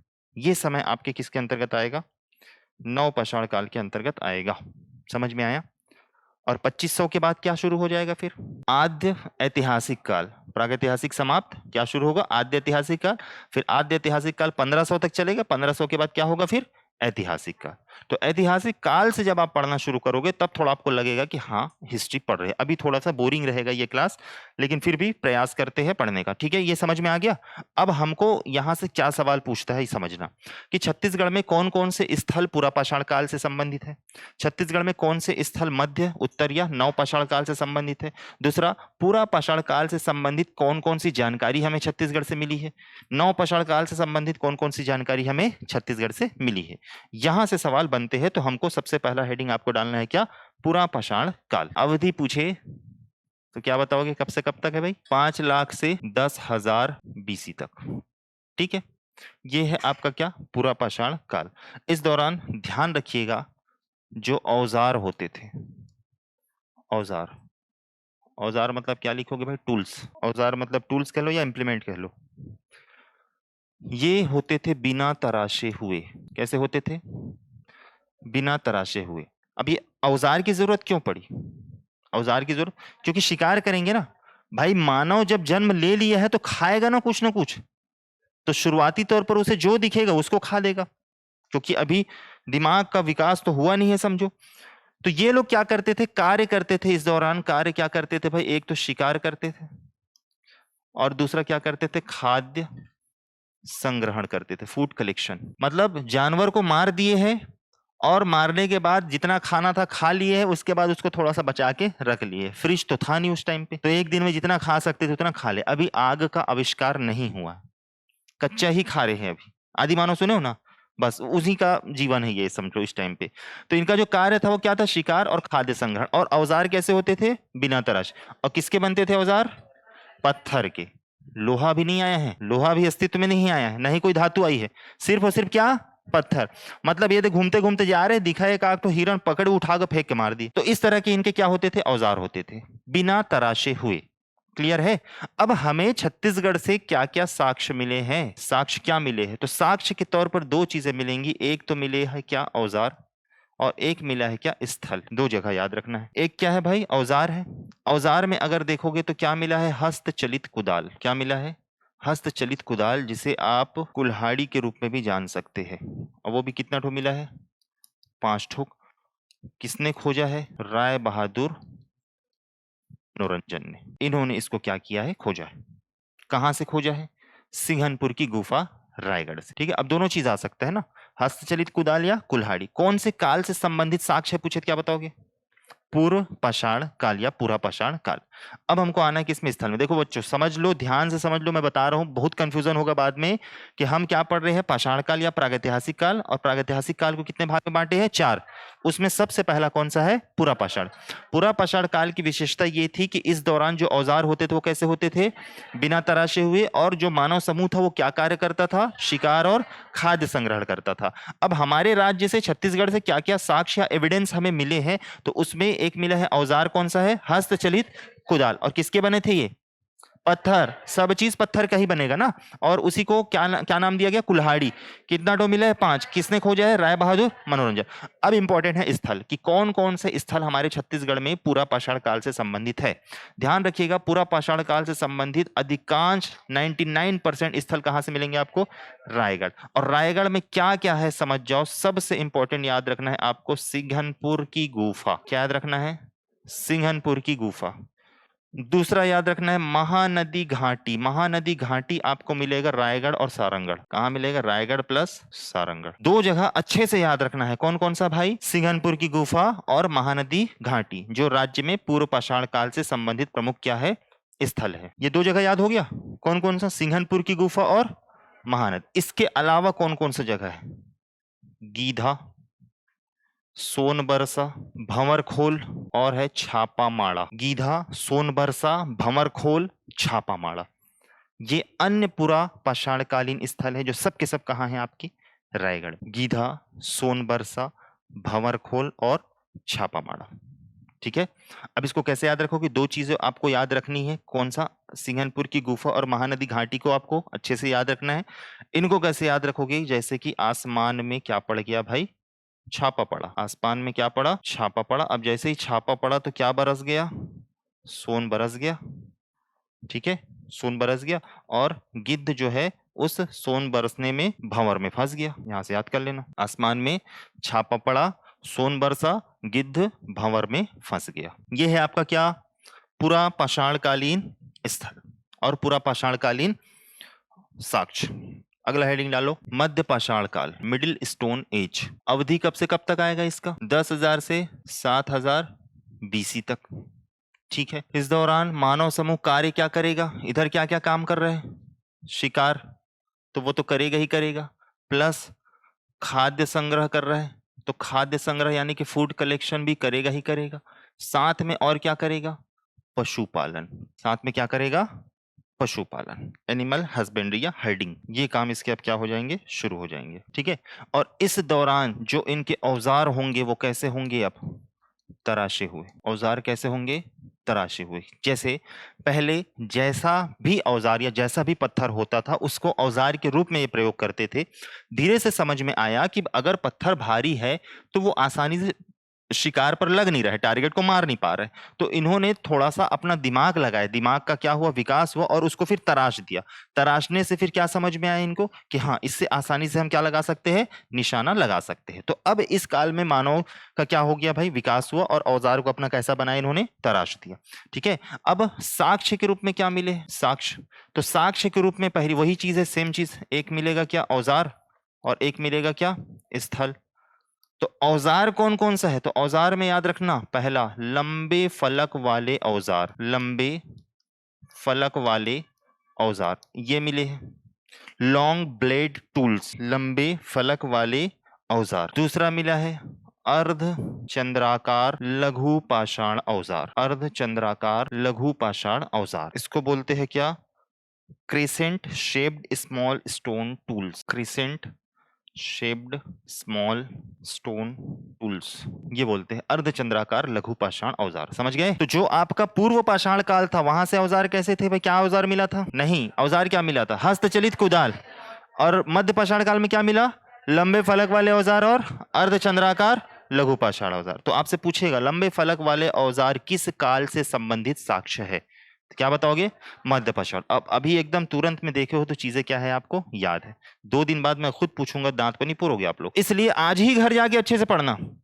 और जो इंग्लिश वाले हैं उनको मैं नोट्स अभी क्लास के बाद में दे दूंगा, वो क्या कर लेंगे, इसको मिला के और इंग्लिश को मिला के अपने टर्म्स को उसमें लिख लेंगे ताकि आपको चीजें आसानी से इंग्लिश में याद रहे। ठीक है, चलो ये हो गया। अब नेक्स्ट आते हैं किसमें? स्थल में। तो मध्य पाषाणकालीन स्थल, प्रमुख स्थल, अब इसमें 2-3 स्थल याद रखना है। सबसे पहला याद रखना है आपको क्या? रायगढ़। क्या याद रखना है? रायगढ़। रायगढ़ में सबसे इंपॉर्टेंट है कबरा पहाड़। क्या मिलेगा जी? कबरा पहाड़ सबसे इंपॉर्टेंट है आपका क्या? कबरा पहाड़। और दूसरा जो है वो है आपका बोतलदा। दूसरा क्या है आपका? बोतलदा। बोतलदा गुफा सुने हो ना? हाँ, वही बोतलदा है। ये है आप। दूसरा जगह याद रखना कोंडा गांव। दूसरा कौन सी जगह है? कोंडा गांव। कोंडा गांव में एक याद रखना गढ़धनोरा। कौन सी जगह है? गढ़धनोरा, ये इंपॉर्टेंट है, याद रखना। तीसरा जगह याद रखना बस्तर। तीसरा क्या है? बस्तर। बस्तर में 2 ठो पुर याद रखना है और 2 ठो घाट याद रखना है। क्या बताया? 2 ठो पुर। अब वो 2 पुर कौन कौन सा है? राजपुर और कालीपुर। और 2 ठो घाट याद रखना है, तो एक घाट कौन सा हो गया? खड़ग घाट, और एक है घाट लोहांग। खड़ग घाट और घाट लोहांग, ये याद रखने हैं आपको। ये सब कहाँ के हैं? बस्तर। अब इसमें सबसे इंपॉर्टेंट क्या है? कबरा पहाड़। दूसरा सबसे इंपॉर्टेंट गढ़धनोरा। ये सबसे ज्यादा इंपॉर्टेंट है। तो पूरा याद ना भी कर पाओ तो कम से कम ये 2 याद होना चाहिए, बोतलदा भी याद होना चाहिए। 3 ठो जगह याद होना ही चाहिए आपसे। ठीक। हाँ, केराझार भी है रायगढ़ में। केराझार, हालांकि ये केराझार इंपॉर्टेंट नहीं है उतना। ठीक है, और आपका क्या है? खड़क घाट लिखे वहां पे। एक बस्तर में एक है आपका क्या? गढ़ चंदेला, भातेवाड़ा, और है गढ़ घोघरा। 3 जगह और बता रहा हूं मैं। गढ़ चंदेला, भातेवाड़ा और गढ़ घोघरा। खोजोगे तो 8-10 ठो और मिल जाएगा, लेकिन इतना हमको ज्यादा इंपॉर्टेंट है तो इसको हमको पढ़ना है। खड़क घाट है वो जो मैंने ऊपर लिखा है। हाँ, खड़ाक घाट करके ये नया कहां से आ गया? ठीक है, अब देख लो। देखो, लिखाना मेरा काम है, याद करना आपका काम है। अब उसमें क्या याद पहले करना है उसको मैं बता देता हूँ। कबरा पहाड़, बोतलदा, गढ़ धनोरा, ये 3 याद होने ही चाहिए। और बस्तर में तो याद हो ही जाएगा भाई, 2 ठो पुर है, 2 ठो घाट। ठीक है, कालीपुर, राजपुर, खड़क घाट, घाट लोहांग। इसके अलावा अगर याद कर सकते हो तो भातेवाड़ा को कम से कम याद कर लेना। किसको? भातेवाड़ा। ठीक है, अब सवाल कैसे पूछेगा? कबरा पहाड़ निम्न में से कौन से काल से संबंधित स्थल है, ये पूछेगा सवाल। राजपुर निम्न में से कौन से काल से संबंधित स्थल है? मध्य पाषाण काल। घाट लोहांग जो कि बस्तर में स्थित है, किस काल से संबंधित स्थल है? मध्य पाषाण काल। इस तरह से आपसे क्या बनेंगे? सवाल बनेंगे। अर्धचंद्राकार लघु पाषाण औजार किस काल की विशेषता रही है? मध्य पाषाण काल। समझ में आ गया? ठीक है, चलो जशपुर वालों को अभी क्या बता रहे थे, मेरे को याद नहीं आ रहे। जय मर्दा, यही एक करंट से रिलेटेड है क्या? मैं अगर करंट से रिलेटेड है तो मेरे को कुछ नहीं पता है। हाँ, उसमें तो सब दिया रहता है ना भाई। किताब देखो, किताब का मतलब क्या होता है? इतनी मोटी किताब है और उसमें बोलेगा 80% क्वेश्चन हमारे बुक से आए। बच्चा पढ़ पाया क्या 80% क्वेश्चन को? उस बुक को पढ़ पाया? उस बुक का 60% भी पढ़ पाया क्या? नहीं पढ़ पाया। तो क्लास अगर किताब से मिल जाता तो आप क्लास थोड़ी ना आते अपना टाइम दे के। तो उसी किताब को तो फिल्टर करके यहाँ पर बताया जा रहा है, साथ में कुछ एक्स्ट्रा। ठीक है, इसको मैं आगे मैं चेक करके मैं बता दूंगा। जो आप बोल रहे हो ना जशपुर वाले, वही करंट का किताब मैं भी आज ही खरीदा हूँ, आज से पढ़ना शुरू करूंगा, फिर उसके बाद मैं बता दूंगा आप लोग को। चले अगला, तीसरा, उत्तर पाषाण काल। नेक्स्ट क्या है? उत्तर पाषाण काल। इसकी अवधि कब से कब तक होगी जी? ये भी 10,000 से 7,000 BC तक चलेगा। ठीक। और कार्य सेम कार्य होगा जो पहले करते थे। फूड कलेक्शन यानी कि खाद्य संग्रह, शिकार और पशुपालन।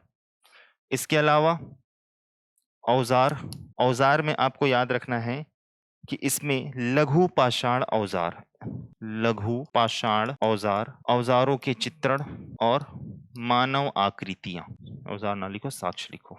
एविडेंस के रूप में या साक्ष्य के रूप में क्या क्या मिले हैं? लघु पाषाण औजार, औजारों के चित्रण और मानव आकृतियां। औजारों की चित्रण मतलब इलस्ट्रेशन ऑफ टूल्स। अब इसमें जो प्रमुख स्थल है उन स्थलों को जान लो। एक सबसे इंपॉर्टेंट है, वो कौन सा है? धनपुर है, जो कि कहाँ आएगा? जीपीएम में। कौन सा स्थल है? धनपुर। दूसरा है आपका क्या? रायगढ़ में। रायगढ़ में फिर से आपका आएगा क्या? सिंघनपुर की गुफा। और एक आएगा क्या? महानदी घाटी। सिंघनपुर की गुफा और महानदी घाटी। और कुछ याद आ रहा है? इतने ही हम उत्तर पाषाण काल में, धनपुर, सिंघनपुर की गुफा और महानदी घाटी, जिसमें सबसे ज्यादा इंपॉर्टेंट है आपका कौन सा? धनपुर। अब देखिए यहाँ पर सिंघनपुर की गुफा हमने इससे पहले कहाँ पढ़ा? पूर्व पाषाण काल में। महानदी घाटी भी कहाँ पढ़ा? पूर्व पाषाण। और यहाँ पर फिर से वो दोनों आ रहे, तो मतलब ये दोनों जगह दो जगह पे है, यानी कि दो काल में है, पूर्व पाषाण काल और उत्तर पाषाण काल। ठीक है, नेक्स्ट आइए किसमें? चौथा, नव पाषाण काल, नियोलिथिक एज। यहां आते हैं। नव पाषाण काल की अवधि पूछे तो क्या बताओगे भाई?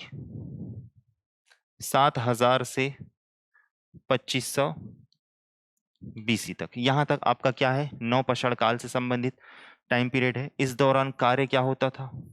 कार्य याद रखिएगा, पहली चीज तो स्थायी निवास शुरू हो गया था, मानव सभ्यता का क्या हो गया था? विकास हो चुका था,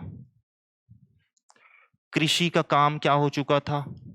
प्रारंभ हो चुका था, पशुपालन तो हो ही रहा था, कृषि, कृषि जो है इसी काल में क्या हुई है? शुरू हुई है।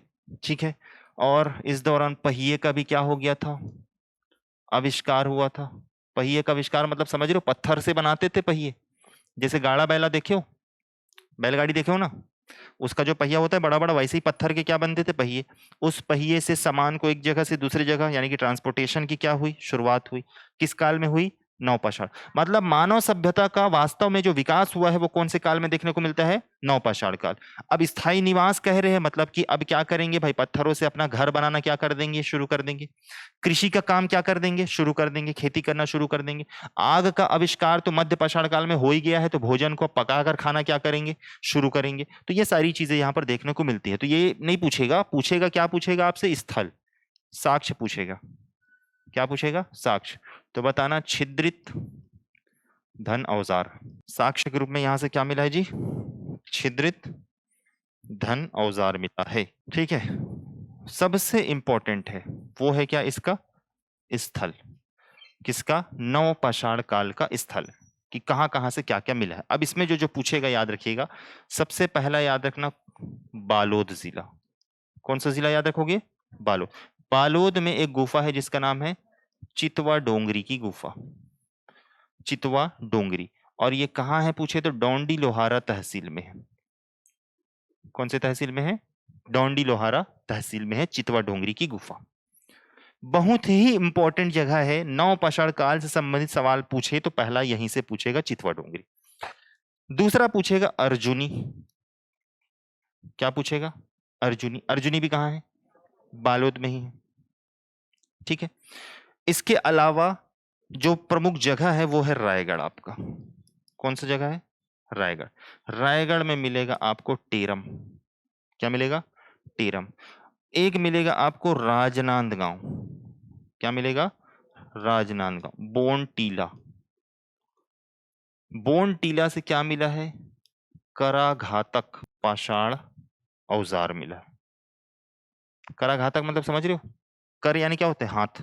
हाथ से घात लगाकर मारने वाला पत्थर का औजार। ठीक है, कहां से मिला? बोन टीला। अब देखो रायगढ़ में सिर्फ टेरम नहीं है, रायगढ़ में भंडार है।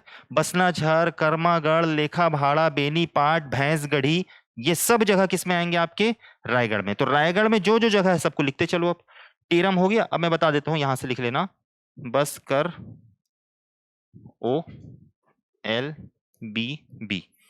बस से क्या होगा? बसनाझर। कर से क्या होगा? कर्मागढ़। ओ से क्या होगा? ओंगना, एल से क्या होगा, लेखा भाड़ा, बी से क्या होगा, बेनी पाट, और एक बी से क्या होगा, भैंस गढ़ी। ये सब कहाँ है, रायगढ़। सब कहाँ है, रायगढ़ में। और भी है, सूती पाट है, ठीक है। एक और इसको भी लिख लो, सूती पाट को ही लिख लो। और जितने हैं आप अपने हिसाब से क्या कर लीजिएगा, पढ़ लीजिएगा। इतना कम से कम आपको पढ़ना है, इतना आपको पढ़ना है। ओंगना जो लिखे हो उसके बगल में लिख लेना बानी पहाड़ी। कहाँ स्थित है ओंगना, ये बानी पहाड़ी में स्थित है ओंगना। ओंगना कहाँ स्थित है, बानी पहाड़ी, ठीक। तो बहुत दिनों बाद इतने सारे बच्चे देखकर मेरे को क्या हो रहा है, खुशी हो रहा है। एक तो नया साल में, दूसरा छेरछेरा में। तो नया साल भी आप लोग अच्छे से क्या किए होंगे, मनाए होंगे, इसलिए नहीं आ रहे थे, है ना। या इतने लोग रेगुलर है ही है, सबका चेहरा तो पहचाना पहचाना लग रहा है। जिसको नहीं आना है वो तो आया ही नहीं है, जिसको आना है वो आया है। अब चूंकि भीड़ इसलिए है क्योंकि शाम वाले भी यहाँ पर क्या है, बैठे हुए हैं, ठीक। तो थोड़ा सा बोर हो गए होगे तो आप लोग एक तो शायरी सुना देता हूँ मैं आपको नया साल से रिलेटेड, तो थोड़ा टाइम पास हो जाएगा, मूड फ्रेश हो जाएगा। चलिए तवज्जो चाहूंगा आप लोगों से, बोलो ना जी। ऐसे नहीं सुनाऊंगा फिर बेवजह का, ठीक है। देखो नया साल से रिलेटेड है, हालांकि मैं लिखता नहीं हूं, मैं सिर्फ सुनता हूं और अच्छा लगता है तो मैं याद कर लेता हूं उसको, और बीच बीच में ऐसे चिपकाने का काम आ जाता है आप लोग के सामने, ना सिर्फ आप लोग के सामने, बहुतों के सामने, ठीक। तो अगर कोई पूछ ले तुमसे कि क्या किया तुमने इस साल, जो अभी गुजरा हुआ साल है 2025, तो उससे रिलेटेड है, अच्छी लगी तो मैं सुना रहा हूं कि अगर कोई पूछ ले तुमसे कि क्या किया तुमने इस साल, तो कतराना मत कहने से, कतराना मत कहने से कि मुश्किल था मगर सांस ली। क्या मुश्किल था मगर सांस ली, अपने दिल को एक और झूठी आस दी, अपने दिल को एक और झूठी आस दी। सब ठीक होगा कि नहीं पता नहीं, सब ठीक होगा कि नहीं पता नहीं, मगर मैंने इस साल कोशिश बड़ी खास की, कोशिश बड़ी खास की, ठीक है। तो ये उन सभी एस्पिरेंट्स के लिए है जो कुछ नंबरों से चूक रहे या जो मेहनत तो कर रहे लेकिन सफल नहीं हो पा रहे। तो 2026 में हम सबको क्या करना है भाई, सफल होना है, और आप लोगों को भी क्या करना है, सफल होना है। तो ये मोटिवेशन अपने अंदर रखना कि भाई नया साल है, जो होना था हो गया, जो गया वो गया, अब जो है वो मैं हूं और मेरा क्या है, करियर है, मेरे फैमिली है। तो इस चीज को ध्यान में रखकर आपको क्या करना है, पढ़ाई करनी है, और अच्छे मोटिवेशन के साथ पढ़ाई करनी है। समझ गए। चले, यहां से हो गया आपका क्या, प्रागैतिहासिक काल कंप्लीट। अब जो सवाल पूछता है उसके बारे में थोड़ा और डिटेल चलते हैं। हेडिंग डालिए सिंघनपुर की गुफा। चले, सिंघनपुर की गुफा हमको पढ़ना है। सबसे पहली चीज स्थान पूछे, क्या बताओगे, कहाँ है, खरसिया, खरसिया तहसील रायगढ़। सिंघनपुर की गुफा कहाँ है पूछे, क्या बताओगे, खरसिया तहसील रायगढ़ में, ठीक है। कौन से काल से संबंधित है ये, संबंधित एक तो है क्या, पूरा पाषाण काल, और एक उत्तर पाषाण काल, इससे रिलेटेड है। पूरा पाषाण काल और उत्तर पाषाण काल से रिलेटेड ये क्या है, स्थल है, ठीक है। विशेष बात, चलो विशेष को बाद में लिखेंगे, पहले इससे रिलेटेड कुछ प्रमुख चीजों को देख लेते हैं। जैसे कि खोज, इसकी खोज किसने की थी, एंडरसन। कब किया था भाई, 1910। विस्तृत सर्वेक्षण किसने किया था, पूरा नाम इंजीनियर अमरनाथ दत्त। ये रेलवे में इंजीनियर थे, गलती से इंजीनियरिंग कर लिए थे मेरे टाइप लग रहा है, ठीक है। और इनको पोस्टिंग मिला था कहाँ, रायगढ़ में। अब काम तो था ही नहीं, तो घूमते फिरते निकल गए और फिर सर्वेक्षण कर दिए, किसका, सिंघनपुर की गुफा का। अच्छा ध्यान रखिएगा कि जब एंडरसन थे ना, उनके असिस्टेंट कौन थे, एंडरसन के असिस्टेंट कौन थे, वेलिंगटन। एंडरसन के असिस्टेंट कौन थे, वेलिंगटन। ये इनके क्या थे, असिस्टेंट थे, ठीक है। अब जो इंपॉर्टेंट चीज है वो ये है कि यहां से क्या क्या चीजें मिली है। तो यहां से साक्ष्य क्या मिला है, एविडेंस क्या मिला है, तो वही दो चीजें। एक क्या मिलेगा, औजार, औजार में क्या मिला भाई, हस्तचलित कुदाल, जिसे क्या कहा गया, कुल्हाड़ी। कुल्हाड़ी आपके केवल ग्रंथ की बुक में मिलती है, रविंद्रनाथ मिश्र और लक्ष्मीधर झा की किताब में, और वो भी कितना ठो मिला है, 5 ठो।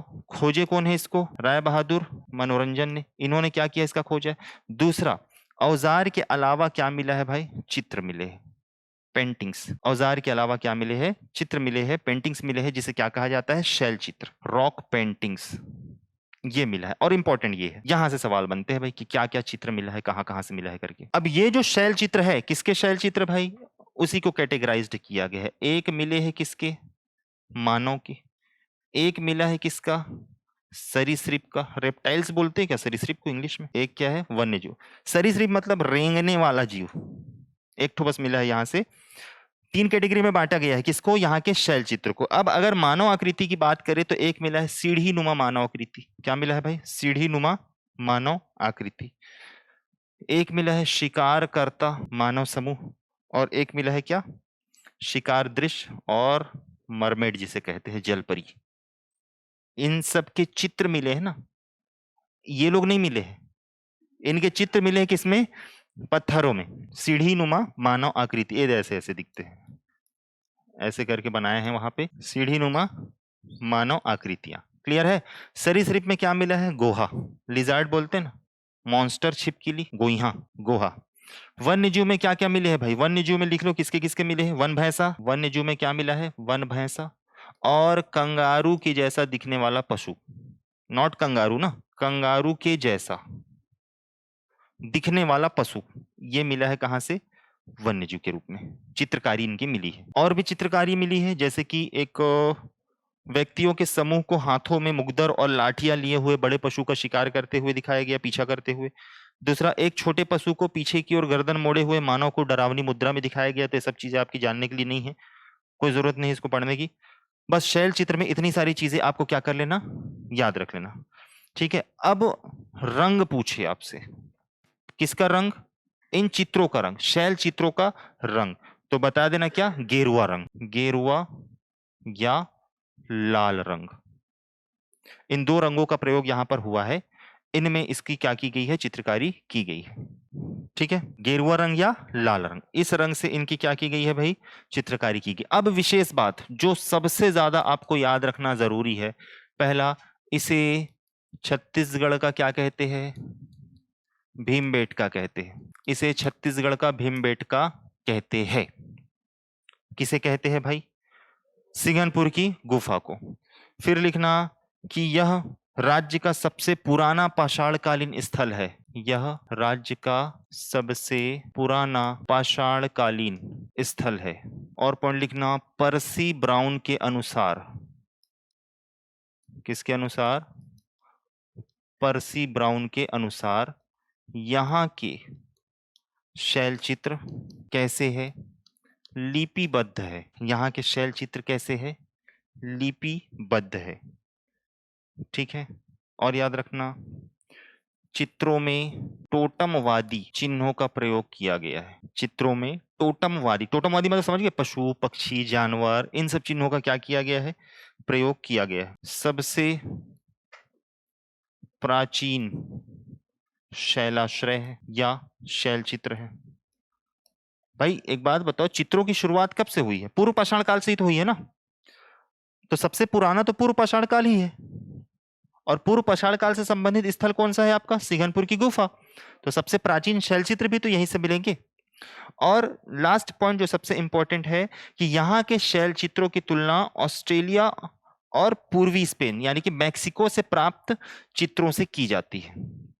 पहले इसको लिख लो, फिर लिखा रहा हूं। लिखो, लास्ट पॉइंट लिखो, यहाँ के शैल चित्रों की तुलना, यहाँ के शैल चित्रों की तुलना ऑस्ट्रेलिया से प्राप्त शैल चित्र तथा पूर्वी स्पेन, ब्रैकेट में लिख लेना मैक्सिको, तथा पूर्वी स्पेन शैल चित्र तथा पूर्वी स्पेन, ब्रैकेट में मैक्सिको के गुफा चित्र से करते हैं। तो इतनी सारी जानकारी है किससे रिलेटेड? आपके सिंघनपुर की गुफा से रिलेटेड। अब एक बार इसको रिवीजन करा देते हैं। देखिए, सिंघनपुर की गुफा कहाँ है पूछे तो क्या बताओगे? खरसिया तहसील, जिला कौन सा है? रायगढ़। यहाँ यह जो क्षेत्र है किससे संबंधित है? पूरा पाषाण काल और उत्तर पाषाण काल। ज्यादातर इंपॉर्टेंस आपको किसको देना है? पूरा पाषाण काल से संबंधित स्थल है। खोज इसकी किसने की थी पूछे तो? एंडरसन ने कब की थी? 1910। इसमें इनके असिस्टेंट कौन थे? वेलिंगटन, सीजे वेलिंगटन इनके असिस्टेंट थे। इनका विस्तृत सर्वेक्षण इस स्थान का किसने किया है? इंजीनियर अमरनाथ दत्त ने 1923 से 1927 के बीच किया है। इस स्थान से साक्ष्य के रूप में क्या क्या मिले हैं? एक तो औजार मिला है, दूसरा क्या मिला है? चित्र मिला है। औजार के रूप में क्या मिला है भाई? हस्तचलित कुदाल या कुल्हाड़ी। कितने मिले हैं? 5। और इसे खोजा किसने था? राय बहादुर मनोरंजन ने खोजा था। अब जो चित्रकारी है, शैल चित्र के यहाँ से जो प्राप्त हुए हैं उसमें एक मिला है क्या, मानव आकृति मिली है, जिसमें सीढ़ीनुमा मानव, शिकारकर्ता मानव और जलपरी। साथ में सरीसृप यहाँ से मिला है क्या, गोहा।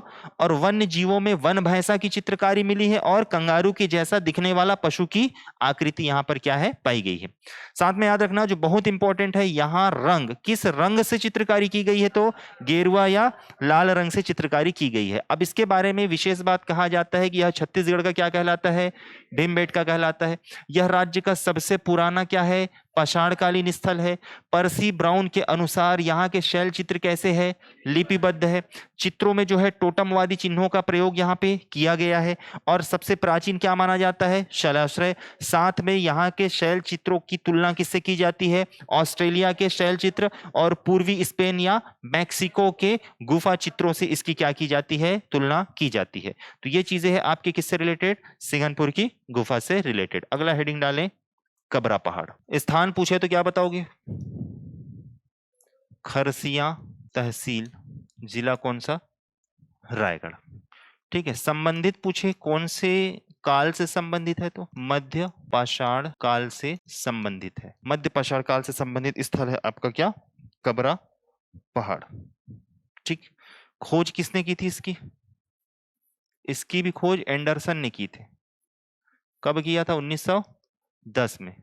और सर्वेक्षण इसका किसने किया, सेम इंजीनियर अमरनाथ दत्त ने। इन्होंने क्या किया था भाई, इसका सर्वेक्षण किया हुआ था कबरा पहाड़ का। साक्ष्य के रूप में क्या मिलते हैं भाई, साक्ष्य के रूप में एक तो मिलता है क्या, औजार।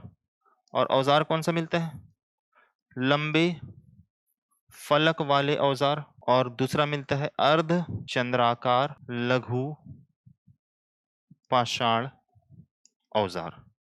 ये यहां से क्या हुए हैं, प्राप्त हुए। कहां से, कबरा पहाड़ से। फिर याद रखना शैल चित्र, रॉक पेंटिंग्स, ये इंपॉर्टेंट है आपका शैल चित्र। शैल चित्र याद रखेंगे कि लाल रंग के पत्थर पर उकेरे गए। कौन से रंग के हैं, लाल रंग के हैं। शैल चित्र किस रंग के हैं, लाल। और इसमें भी दो कैटेगरी है, एक मानव आकृतियां मिली है और दूसरा मिला है क्या, जीव जंतु। एक क्या मिला है, मानव आकृति, दूसरा क्या मिला है, जीव जंतु। इतनी सारी चीजें यहां से मिली है। अब मानव आकृति में क्या क्या मिला है, पंक्तिबद्ध मानव समूह ये मिला है, शिकारकर्ता मानव, और एक मिला है क्या, वर्गाकार आकृति, मानव की वर्गाकार आकृति। ये यहां से क्या है, प्राप्त हुआ है। शैल चित्र में मानव और किसकी किसकी आकृति मिली है, जीव जंतु की। मानव आकृति में देखा जाए तो पंक्तिबद्ध मानव समूह, शिकारकर्ता मानव और मानव की वर्गाकार आकृति ये प्राप्त हुई है। कहां से प्राप्त हुई है भाई, कबरा पहाड़ से।